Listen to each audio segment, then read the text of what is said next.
Raj TV நேயர்களுக்கு வணக்கம் and welcome to நடிகர் திலகம் சாவித்ரி.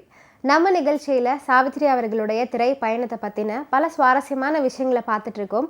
இன்னைக்கு நிகழ்ச்சியிலையும் உங்களுக்காகவே இன்னும் பல அற்புதமான தகவல்லாம் காத்துட்ருக்கு. வாங்க நம்ம நிகழ்ச்சிக்குள்ளே போகலாம்.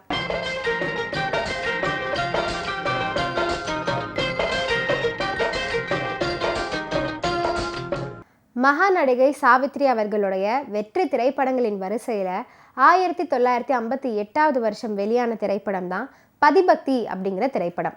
தென்னிந்திய சினிமாவின் புகழ்பெற்ற இயக்குநர்களில் ஒருவரான பீம்சிங் அவர்களின் படைப்பில் உருவான இந்த பதிபக்தி திரைப்படத்தில் Sivaji Ganesan, Savitri, Gemini Ganesan, M N. Rajam, V. Nagaiah, Vijayakumari, T S. Balaiah, C K. Saraswathi, K A. Thangavelu, J P. Chandrababu, M R. Santhanam போன்ற அற்புதமான நடிகர்கள்லாம் நடிச்சிருக்காங்க.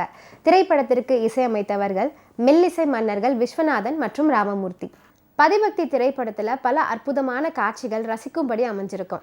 அந்த காட்சிகள் இன்றளவும் ரசிகர்களிடம் பிரபலமாக இருப்பதற்கு இயக்குனர் பீம்சிங் அவர்களின் திறமைதான் காரணம் அப்படின்னு சாவித்ரி அவர்கள் புகழ்ந்து பேசியிருக்காங்க. அந்த வகையில் மூர்த்தி கதாபாத்திரம் ஒரு கல்யாண காட்சியின் போது மாடியிலிருந்து வீசி எறிந்த மாலை கீழே நின்ற அல்லி கேரக்டரின் கழுத்தில் விழுவதாக காட்டியிருப்பார்.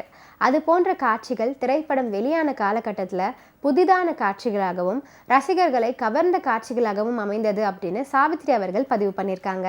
பதிபக்தி திரைப்படத்தில் அனாதை பெண் மறிக்குழந்தாக நடிகை எம்.என். ராஜம் அவர்கள் நடிச்சிருப்பாங்க.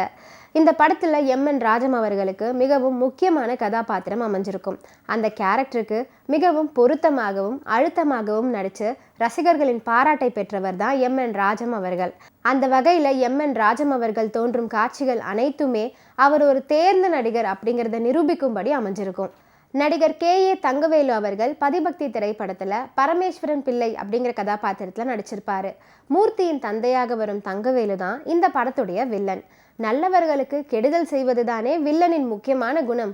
அதை படம் முழுவதும் அழகாக கையாண்டு தங்கவேலு எல்லாரையும் சிரிக்கவும் வச்சிருப்பாரு.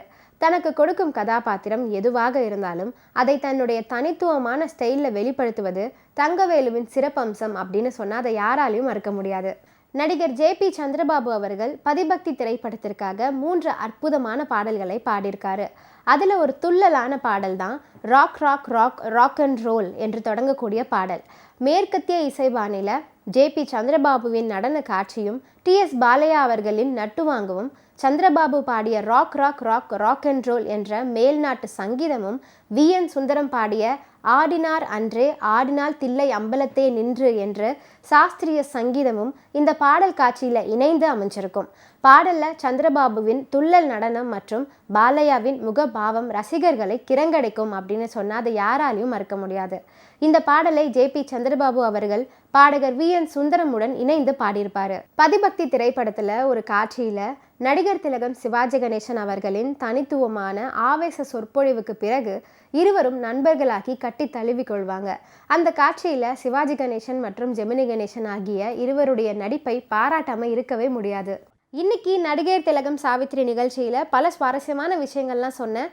இதெல்லாம் கேட்டு ரசிச்சிருப்பீங்கன்னு நினைக்கிறேன். இந்த நிகழ்ச்சியை தொடர்ந்து பாருங்கள். நன்றி, வணக்கம்.